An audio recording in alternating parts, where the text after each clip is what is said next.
The white satin of the wedding dress caught on the sharp thorns of the climbing roses, tearing with a sound that made Isabella Morrison's heart stop.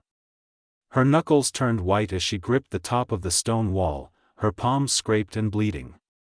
Below her, in the garden of the Morrison estate, the first notes of the wedding march began to play. The cheerful melody felt like a funeral song to her ears. There was no time to think. Isabella pushed herself up with strength she didn't know she had, ignoring the stabbing pain in her hands and the expensive fabric ripping apart. This dress was supposed to represent the happiest day of her life, but instead it felt like a costume for her own execution. She tumbled over the wall and landed badly on the dirt road on the other side, her right ankle twisting beneath her. A cry of pain escaped her lips, but she bit down hard on her cheek to silence it. Limping and with her heart pounding against her ribs, Isabella began to run without knowing where she was going. Anywhere was better than the altar where a complete stranger waited for her. The veil caught on a bush and she ripped it from her carefully styled hair without a second thought, leaving it behind like a white flag of surrender to a life she refused to accept. Her high heels, elegant and impossible to run in, sank into the loose dirt. With a frustrated groan she bent down and pulled them off, feeling the rough gravel through her silk stockings. The dress, now stained with dirt and torn at the bottom, was a burden, but she couldn't stop. Isabella knew it wouldn't take long before they noticed her absence.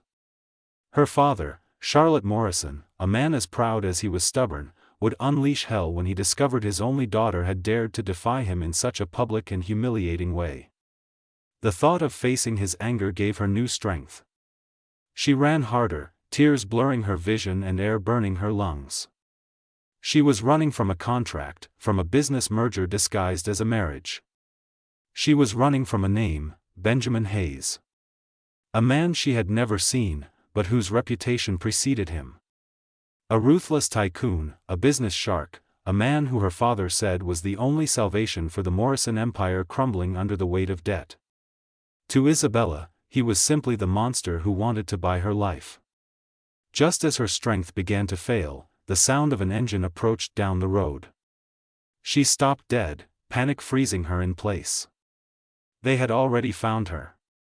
She crouched behind some bushes, holding her breath, as an elegant black car, so shiny it seemed out of place on that dusty road, slowed to a stop a few meters from her. Benjamin Hayes impatiently drummed his fingers on the steering wheel of his luxury sedan. He was late, unforgivably late for his own wedding.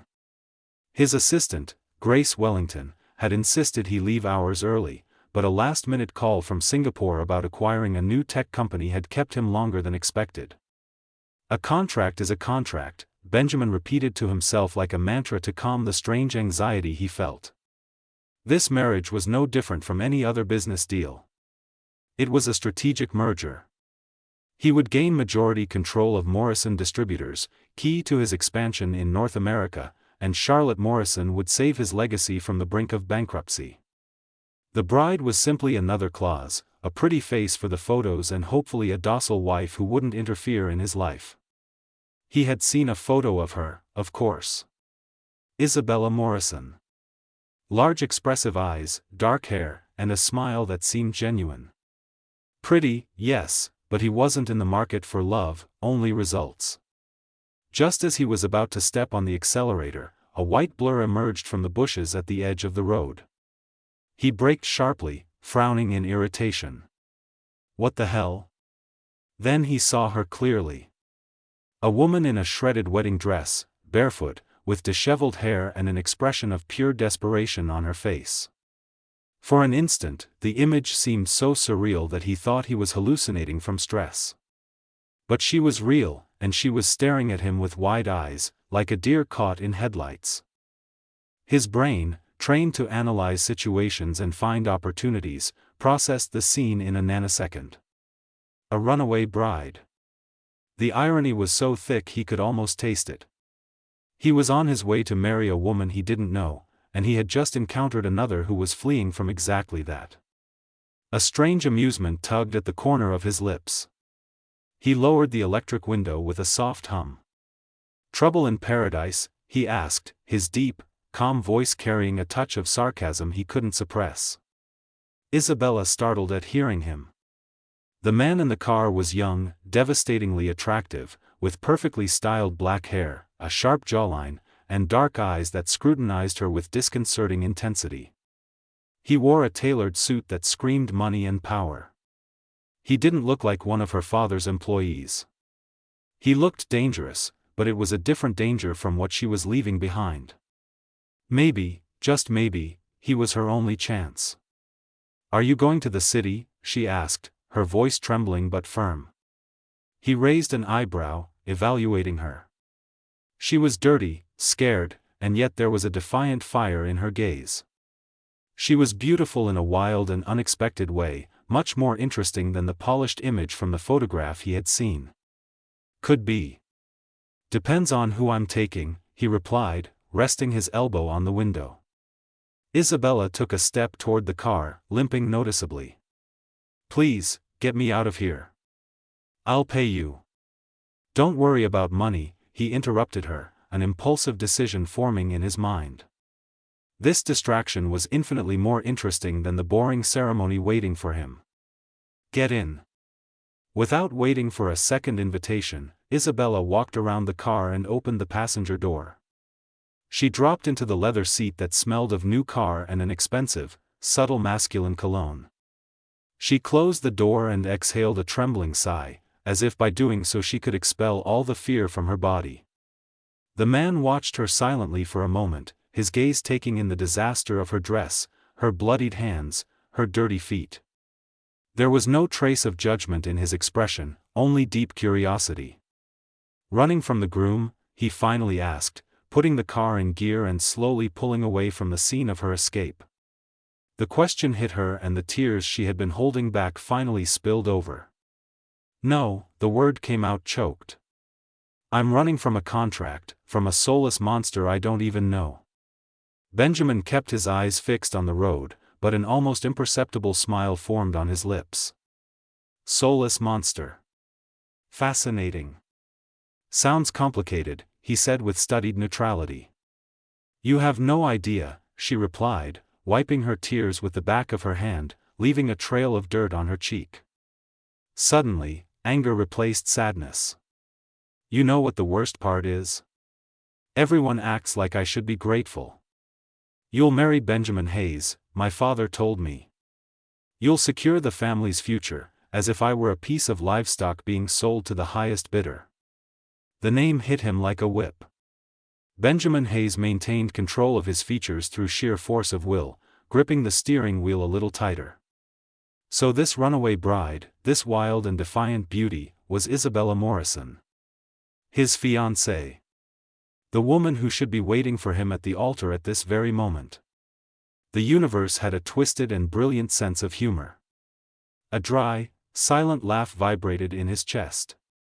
This was much better than a wedding. This was a challenge. And Benjamin Hayes never backed down from a challenge.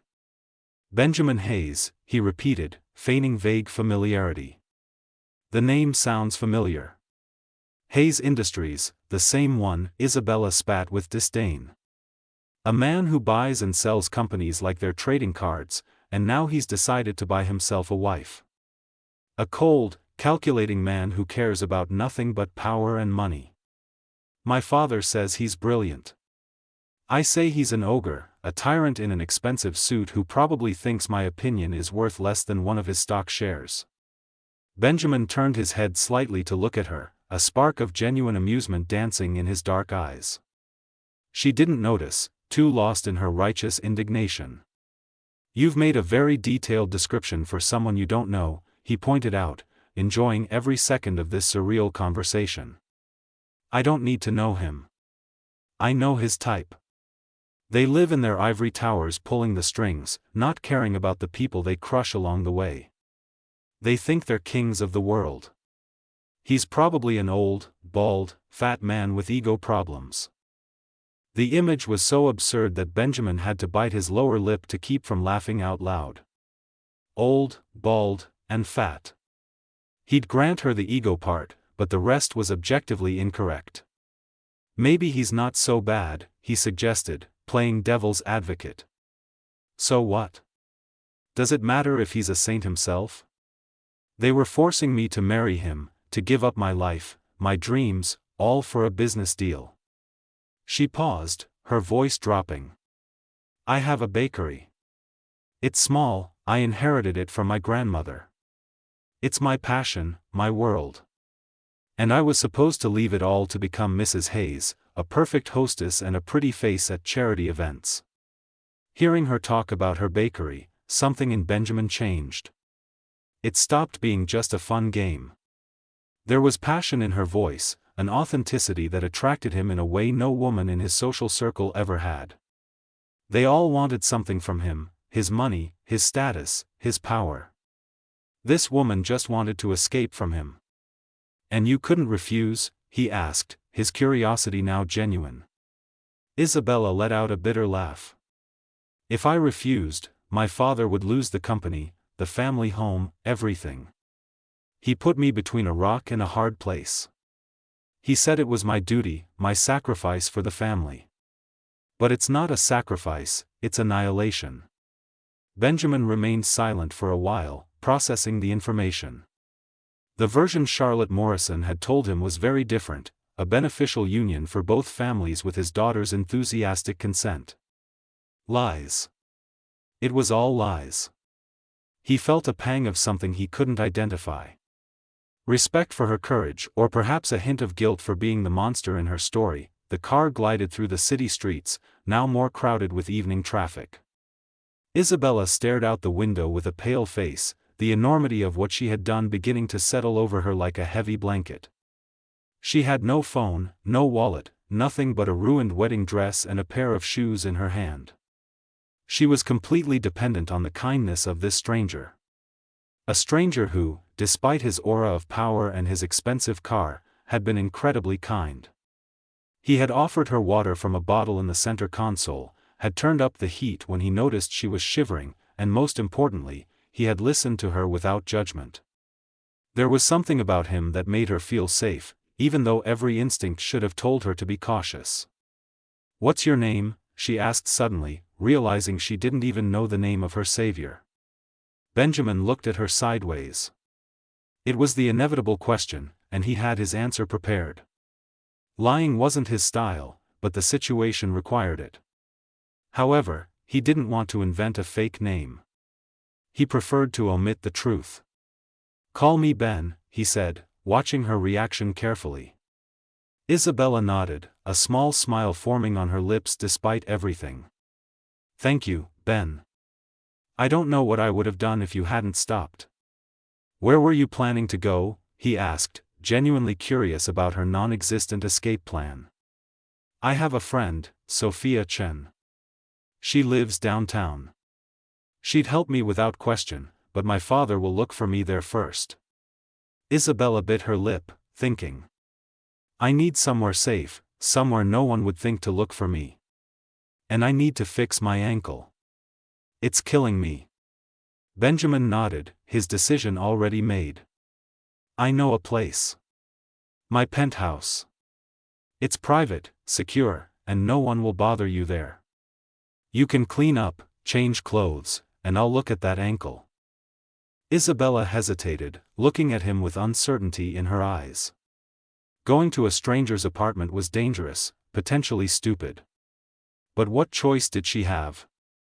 Her father would have people searching for her everywhere she had connections. And there was something about Ben that made her trust him, something in the way he looked at her with respect rather than pity. "Okay," she said finally. "But just for tonight. Tomorrow I'll figure something out." "Of course," Benjamin replied smoothly, already planning his next moves. He needed to call Grace Wellington and explain why he had stood up his own wedding. He needed to deal with the fallout from Charlotte Morrison. And he needed to decide what to do with the fascinating woman sitting next to him, completely unaware that she was riding in a car with the very man she was calling a soulless monster. 20 minutes later, they pulled into the underground parking garage of one of the most exclusive residential towers in the city. Isabella's eyes widened as she took in the sleek modern architecture and the obvious wealth surrounding them. "You live here?" she asked, suddenly nervous. I own the penthouse, Benjamin said casually, parking in a spot marked, reserved, Hayes. He saw her tense at the name on the sign but she didn't comment. Hayes was a common enough surname. They took a private elevator that required a key card to operate. Isabella leaned against the mirrored wall, exhaustion finally catching up with her. Her reflection looked like something from a horror movie: smudged makeup, wild hair, torn and dirty dress, bare feet. She looked away, unable to face what she had become. Benjamin watched her from the corner of his eye. Even disheveled and exhausted, she was striking. There was a strength in her that called to something deep inside him, something he usually kept locked away behind his businessman facade. The elevator opened directly into his penthouse, a sprawling space of floor-to-ceiling windows, modern furniture, and expensive art. Isabella limped inside, her mouth slightly open as she took in the luxury surrounding her. The view of the city skyline was breathtaking, the lights beginning to twinkle as evening fell. "This is incredible," she whispered. "The bathroom is through there," Benjamin said, pointing to a hallway. "I'll have Emma bring you some clothes. She's the housekeeper and very discreet." As if summoned, a kind-faced woman in her 50s appeared from another room. Emma Rodriguez had worked for Benjamin for 5 years and nothing surprised her anymore, but even she raised her eyebrows at the sight of the bedraggled bride. "Emma, this is Isabella. She needs clothes, medical supplies for her ankle, and complete discretion. Can you help her?" Emma's professional mask slipped into place immediately. "Of course, Mr. Hayes. Come with me, dear. Let's get you cleaned up." Isabella followed Emma down the hallway, glancing back at Ben with gratitude and confusion mixing in her expression. Benjamin waited until they were out of sight before pulling out his phone. He had 17 missed calls from Grace Wellington, 12 from Charlotte Morrison, and surprisingly, 3 from his sister Scarlett Hayes. He called Grace first. She answered on the first ring, her voice a mixture of panic and fury. "Where the hell are you? The wedding was supposed to start 2 hours ago. Charlotte Morrison is losing his mind, the guests are confused, and I've been making excuses that are getting thinner by the minute." "Cancel everything," Benjamin said calmly. "Tell them there's been a complication and the wedding is postponed." "Postponed? Benjamin, you can't just postpone a wedding. What happened? Are you okay?" "I'm fine. Something came up. I'll explain later. Just handle it, Grace. That's what I pay you for." He hung up before she could argue further and immediately called Charlotte Morrison. The older man answered with a roar. "Hayes. What kind of game are you playing? My daughter has disappeared, you're nowhere to be found, and I have 300 guests wondering what the hell is going on." "Your daughter disappeared?"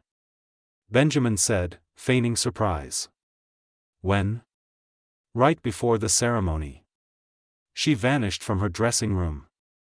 We've searched the grounds, called her friends, but she's gone. If you had been here on time like you were supposed to be, maybe this wouldn't have happened." Benjamin ignored the accusation. "I'm sure she'll turn up. Perhaps she just needed some air. Weddings can be overwhelming." "Overwhelming? This is a disaster. The contract stipulates that if the wedding doesn't happen within the specified timeframe, the deal is void and you owe me $50 million in penalties." "I'm aware of the contract terms, Charlotte. I wrote most of them.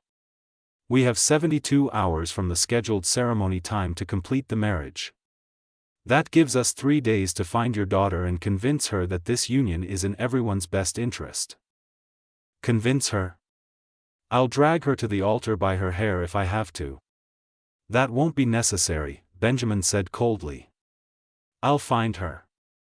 And when I do, she'll agree to the marriage of her own free will." He ended the call and stood at the window, looking out at the city. Somewhere out there, people were searching for Isabella Morrison. Her father, probably her brother Oliver whom Benjamin had met once at a business dinner, maybe even the journalist Amelia Hart who had been sniffing around stories about arranged marriages in high society. But Isabella was here, in his penthouse, completely unaware that she had walked directly into the spider's web. The irony was delicious. The question was, what was he going to do about it? In the bathroom, Isabella stood under the hot spray of the shower, washing away the dirt and tears and fear of the day. Emma had brought her soft clothes, a pair of sweatpants and a cashmere sweater that were obviously men's clothes but felt like heaven against her skin. She had also brought bandages, antiseptic, and an ice pack for her swollen ankle. As the water ran over her, Isabella thought about Ben. He was clearly wealthy, powerful, maybe even dangerous in his own way. But he had been kind to her when he didn't have to be. He had listened to her rant about Benjamin Hayes without judgment, had offered her sanctuary without asking for anything in return. She wondered what he did for a living, how he could afford a place like this. He seemed young, maybe early 30s, but he carried himself with the confidence of someone used to being in control. There was something familiar about him that she couldn't quite place, something in the set of his jaw or the way his eyes crinkled when he almost smiled. "Stop it," she told herself firmly. "You just escaped one arranged marriage. Don't go falling for the first handsome stranger who shows you kindness." But as she dried off and dressed in his clothes, breathing in the faint scent of his cologne on the fabric, she couldn't help but feel drawn to the mysterious man who had rescued her. When she emerged from the bathroom, Benjamin was waiting in the living room with a first aid kit. "Let me see that ankle," he said, gesturing to the couch. Isabella sat down and extended her leg. Her ankle was swollen and bruised, painful to the touch. Benjamin knelt in front of her, his hand surprisingly gentle as he examined the injury.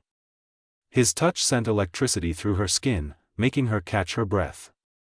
"It's badly sprained but not broken," he said, wrapping it carefully with an elastic bandage. "Keep it elevated and iced. You'll need to stay off it for a few days." "I don't have a few days," Isabella said. "Tomorrow I need to start figuring out my life." Benjamin looked up at her, his dark eyes unreadable. "Stay here. At least until your ankle heals. You're safe here, and you clearly have nowhere else to go. I can't impose on you like that. You've already done so much. It's not an imposition. I have plenty of space, and honestly, the company would be nice. I spend too much time alone in this place." Isabella studied him, trying to read his intentions. But all she saw was sincerity.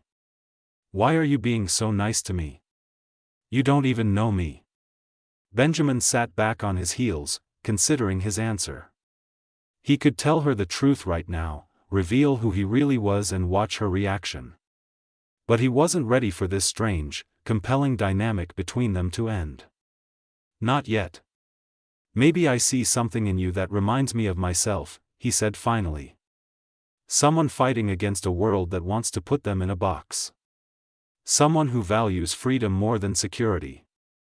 That's rare in my experience." It was true, even if it wasn't the whole truth. Isabella smiled, a real smile that transformed her face. "Okay. I'll stay. Just for a few days, until I figure things out. Thank you, Ben. You're nothing like the cold, calculating businessmen I'm used to dealing with." If only she knew, Benjamin thought. If only she knew. His phone buzzed with a text from his sister Scarlett, "Heard about the wedding disaster. Are you insane or brilliant? Call me." Benjamin silenced his phone and turned his full attention back to Isabella. He had 72 hours to convince her to marry him, but first, he had to convince her to trust him. And somewhere along the way, in this twisted game of deception, he had to figure out what he really wanted. Because for the first time in his carefully controlled life, Benjamin Hayes was improvising. And the stakes had never been higher. The morning sun streamed through the floor-to-ceiling windows of the penthouse, painting everything in shades of gold and amber. Isabella woke up disoriented, her body sinking into the softest mattress she had ever slept on. For a blissful moment, she forgot everything that had happened. Then reality crashed back like a cold wave. She had run away from her wedding. She was hiding in a stranger's penthouse. Her father was probably tearing the city apart looking for her. And somewhere out there, Benjamin Hayes was dealing with the fallout of being left at the altar by a bride he had never even met. A small, guilty part of her felt bad about that. No one deserved to be humiliated publicly, even a soulless corporate shark. But a larger part of her felt absolutely no remorse. He had tried to buy her like a piece of property. He deserved whatever embarrassment came his way. Isabella hobbled to the bathroom, her ankle still tender but slightly better after a night of rest. Emma had left fresh clothes outside her door, jeans that fit surprisingly well, a soft blue sweater, and even undergarments still in their packaging. The efficiency was both impressive and slightly unsettling. When she made her way to the kitchen, following the scent of fresh coffee, she found Ben standing at the stove making pancakes. He wore jeans and a simple black t-shirt, looking more relaxed than he had yesterday in his suit. His hair was slightly damp, as if he had just showered, and Isabella found herself staring at the way the morning light caught the strong lines of his profile. "Good morning," he said without turning around. "How's the ankle?" "Better. Still sore, but I can walk on it."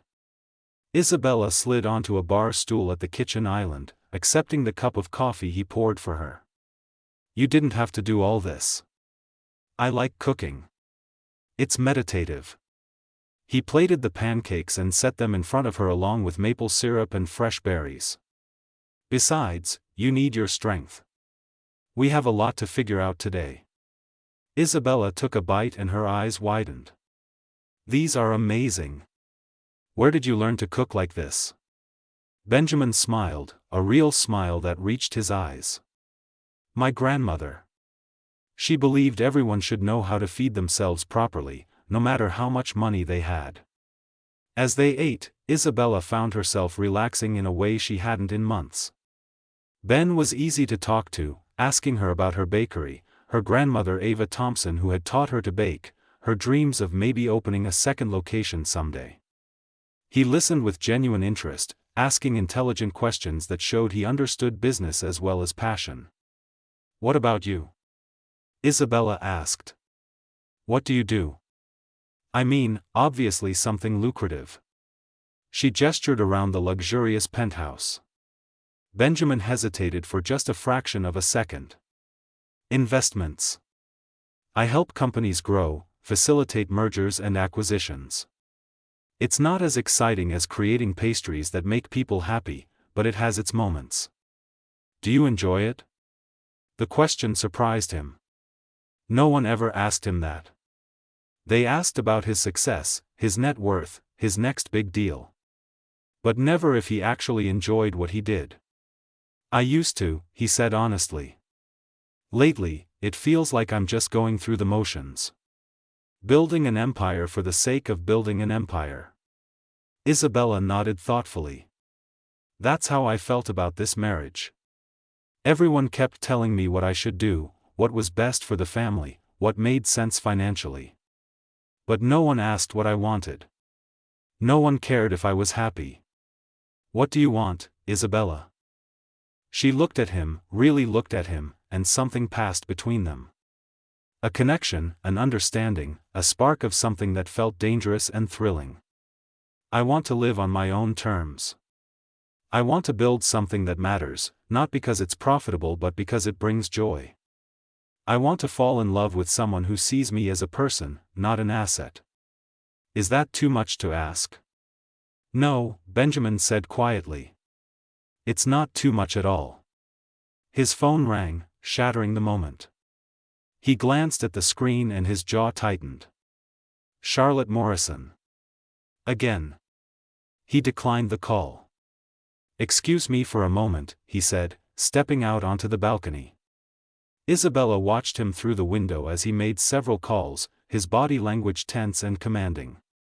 He looked every inch the powerful businessman, and she wondered again what exactly he did for a living. Those clothes Emma had provided weren't bought from a regular store. The casual outfit Ben wore probably cost more than her monthly rent. While he was outside, Isabella's curiosity got the better of her. She wandered around the living room, looking at the art on the walls, the books on the shelves. Everything was expensive and tasteful, but oddly impersonal. There were no family photos, no personal mementos, nothing that gave a clue about who Ben really was. Then she saw it. A magazine on the coffee table, folded open to an article. The headline made her blood run cold: Benjamin Hayes, the tycoon who never loses. Below it was a photo of a man in a sharp suit, looking confident and powerful and unmistakably familiar. It was Ben. Her Ben.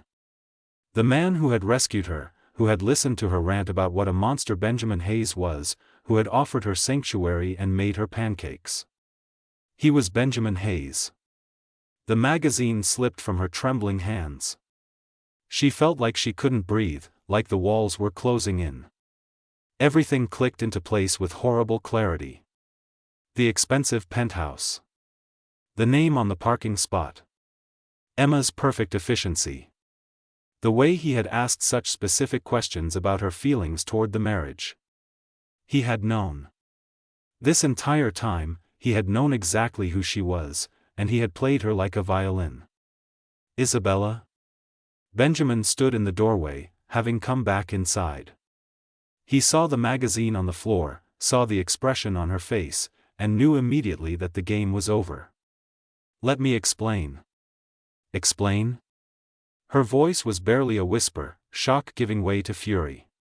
You lied to me. You sat there and listened to me call you a monster, a soulless shark, and you said nothing. You brought me to your home, made me trust you, all while knowing exactly who I was. I didn't lie. I just didn't correct your assumptions. That's the same thing.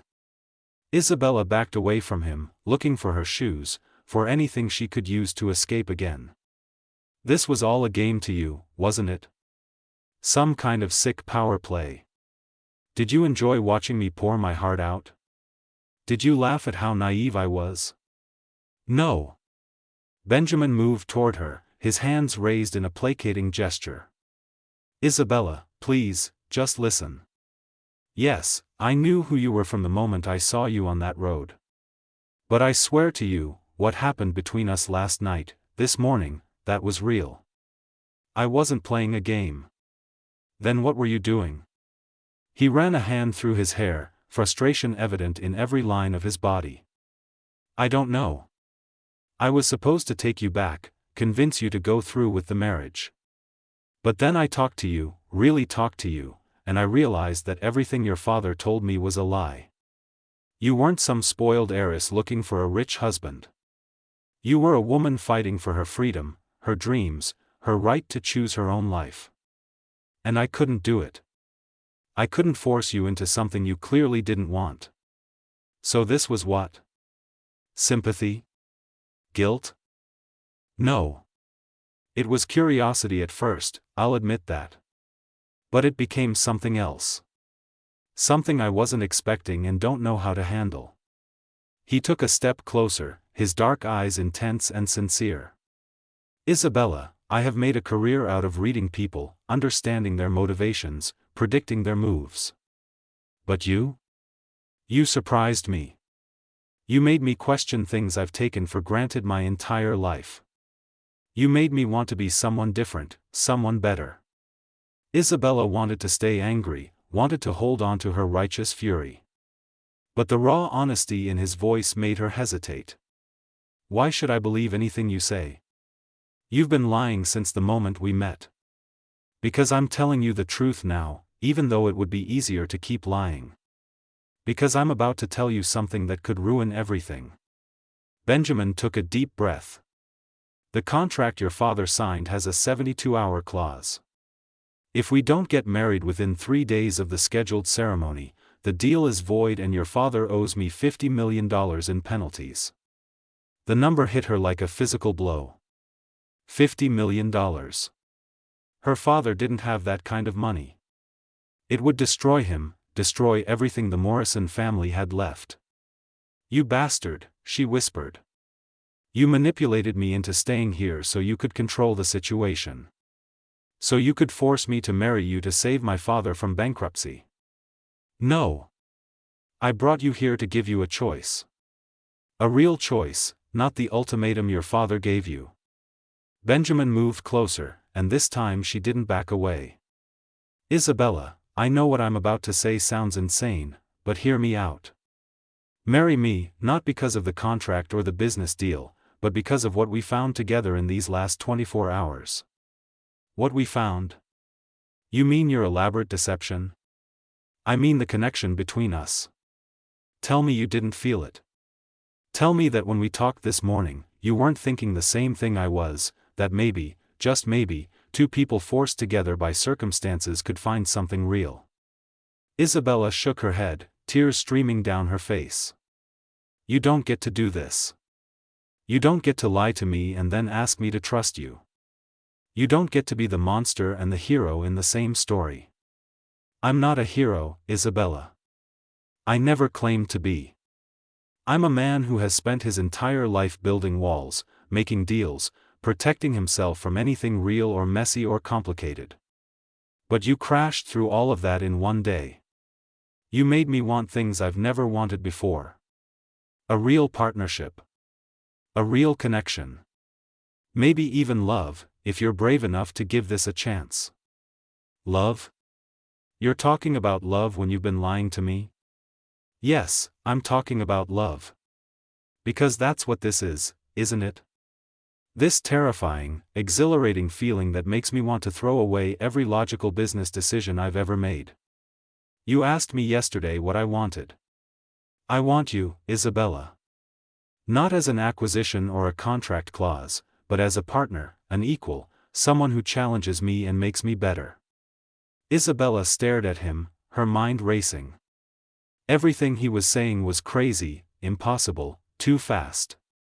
But there was a part of her, a reckless part that she usually kept locked away, that wanted to believe him. That wanted to take the leap and see where it led. If I agree to this, and that's a massive if, things would have to be different, she said slowly. This wouldn't be the marriage my father arranged. I won't be a trophy wife who smiles for cameras and hosts dinner parties. I don't want a trophy wife. I want you. The woman who jumped over a wall in a wedding dress. The woman who isn't afraid to call me a monster to my face. The woman who dreams of creating joy through pastries instead of profit margins. I keep my bakery. I expand it if I want to. My career isn't negotiable. Agreed. In fact, I'll help you.